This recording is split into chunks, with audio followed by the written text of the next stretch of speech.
বন্ধুরা, আজ শেয়ার করব ধনেপাতার একটা দুর্দান্ত স্বাদের রেসিপি। ধনেপাতার এই রেসিপি থাকলে শীতের দিনে এক থালা ভাত নিমেষেই শেষ হয়ে যাবে। আর ধনেপাতা যারা একদমই পছন্দ করেন না, তাদের যদি এইভাবে রেসিপিটা তৈরি করে দেওয়া হয়, তারাও কিন্তু একেবারে হাত চেটেপুটে খেয়ে নেবে।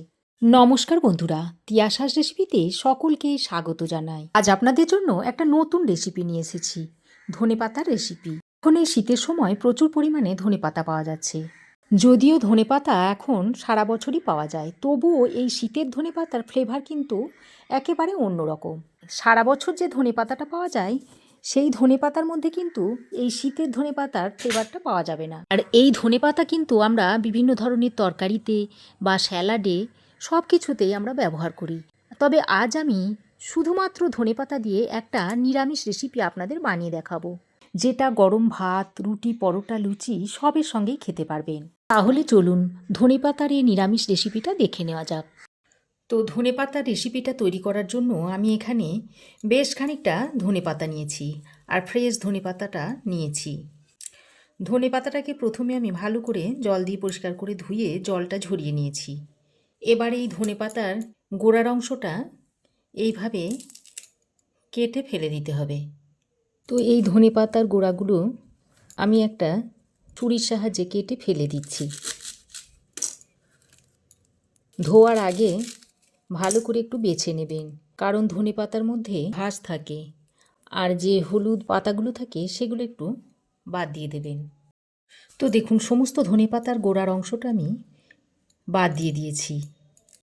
এবার আমি এই ধনেপাতাগুলোকে একটু ছোট ছোট করে কুচিয়ে নিচ্ছি।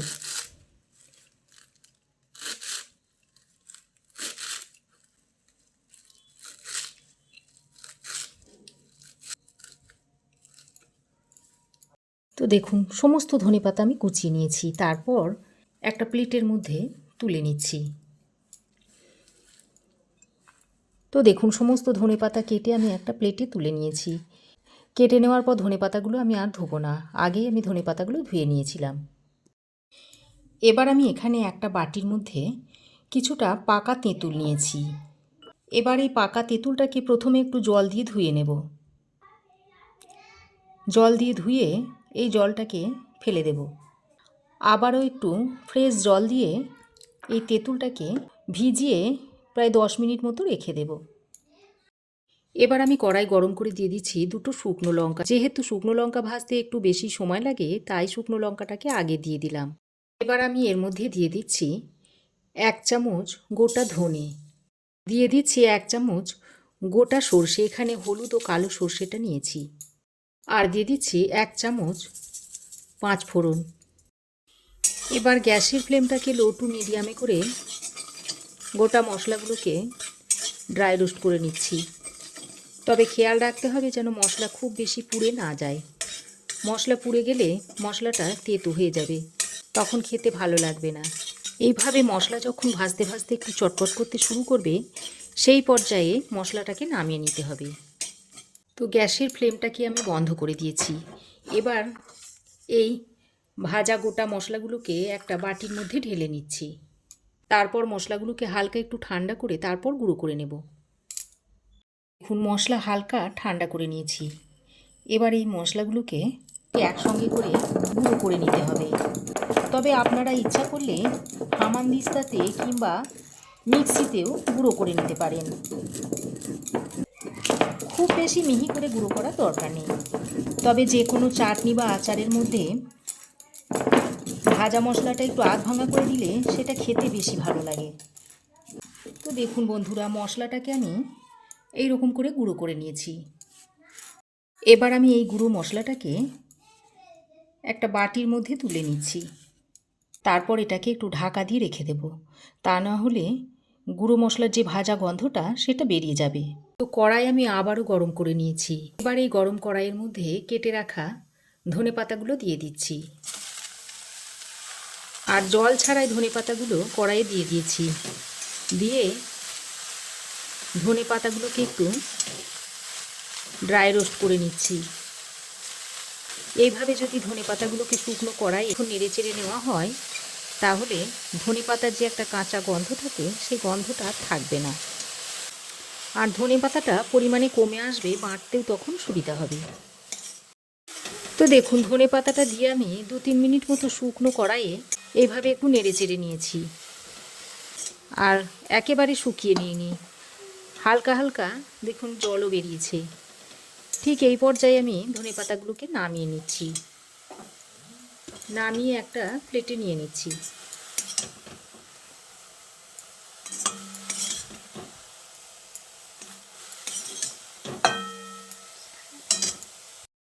তো দেখুন ধনেপাতাটাকে আমি শুকনো কড়াইয়ে উল্টে পাল্টে নিয়ে একটা প্লেটের মধ্যে ঢেলে নিয়েছি। আর দেখুন ধনেপাতাটা পরিমাণে অনেকটাই কমে গেছে আর নরমও হয়ে গেছে। এবার এটা বাটতে সুবিধা হবে। এবার ধনেপাতাটা ওদিকে ঠান্ডা হতে থাক, আর এদিকে ততক্ষণে যে তেঁতুলটা আমি জলের মধ্যে ভিজিয়ে রেখেছিলাম সেই তেঁতুল থেকে এইভাবে হাতের সাহায্যে তেঁতুলের পাল্পটাকে বার করে নিচ্ছি।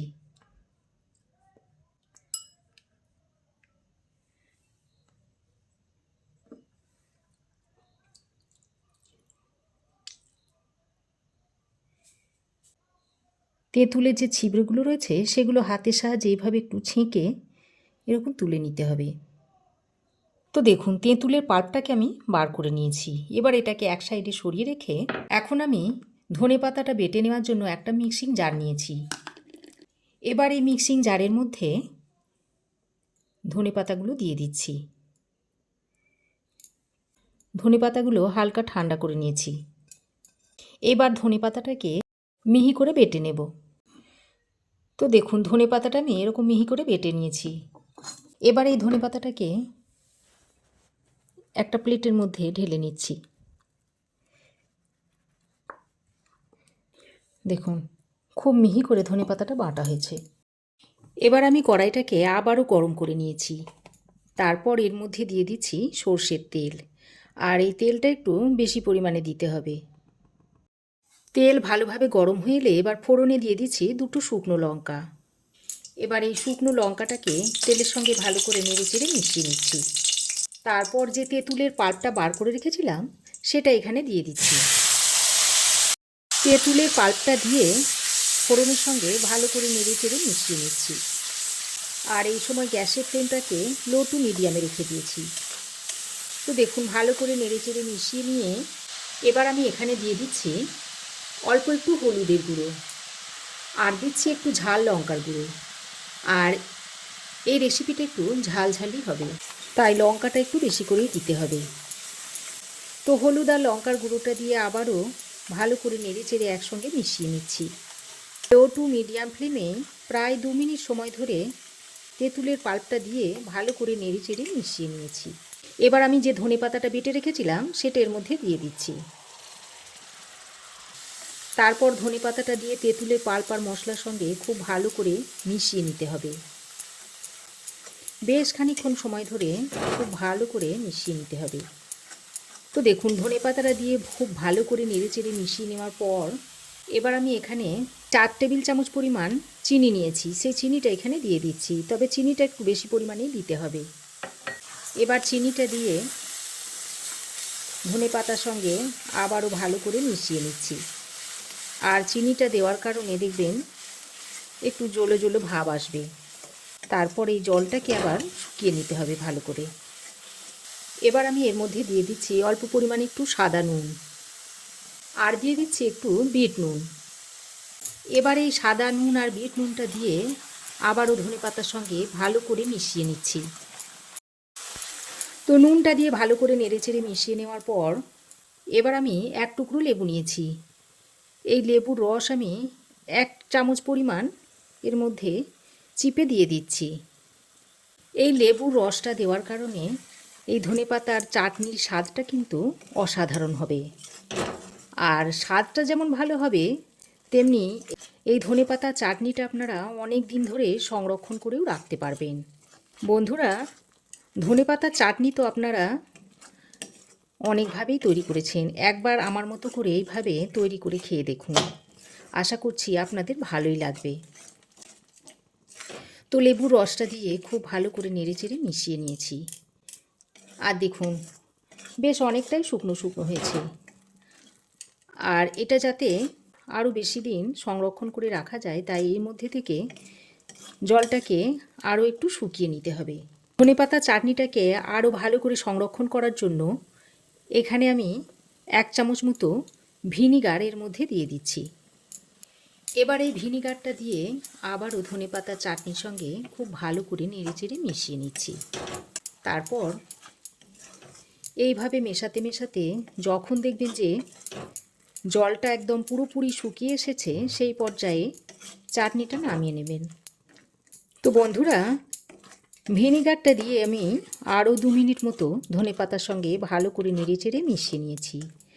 এবার আমি যে ভাজা মশলাটা গুঁড়ো করে রেখেছিলাম সেটা 1 চামচ মতো দিয়ে দিচ্ছি।